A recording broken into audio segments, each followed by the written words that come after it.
Welcome back to Kumari cooking channel. ఈరోజు మన dish ఏంటంటే మష్రూమ్ మంచూరియా. ఎలా చేస్తానో చూడండి. దానికి ఏమేం కావాలో చెప్తానండి. ఫస్ట్గా మష్రూమ్ కట్ చేసి క్లీన్ చేసుకుని దాంట్లో ఉప్పు, పసుపు, పెప్పరు, కొంచెం చిల్లీ సాసు, కోడిగుడ్డు కొంచెం ఎన్ని వేసి కలిపేసుకోవాలండి. మైదా, కాన్ పౌడర్ వేసుకుని కలుపుకుని ఆయిల్ వేసుకుని రోస్ట్ అయిపోయిన తర్వాత పక్కన కళాయి పెట్టుకుని దాంట్లో కొంచెం ఆయిల్ వేసుకుని వెల్లుల్లిపాయ, అల్లం, పచ్చిమిరపకాయలు ఇవన్నీ వేసి కలిపేసుకుని వాటర్ పోసుకోవాలండి. ఒక టబ్బు వాటర్ పోసుకుని చిల్లీ సాసు, టమాటా సాసు అన్నీ వేసుకోవాలండి. వేసేసుకుని గ్రేవీ లాగా వచ్చిన తర్వాత వేయించి పక్కన పెట్టుకుంటాం కదండి. ఈ వేయించి పక్కన పెట్టుకున్న మష్రూమ్ దాంట్లో వేసేసి కలిపిది కొంచెం బాగా డ్రై అయిన తర్వాత డిష్ రెడీ అయిపోయిద్దండి. రెడీ అయిపోయినాక బౌల్లో సర్వీస్ చేసుకోవడమే.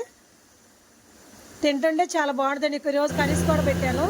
చూడండి, టమాటా రసం, బెండకాయ పులుసు అండి, సొరకాయ పప్పు, సాంబారు, బంగాళం ఫ్రై.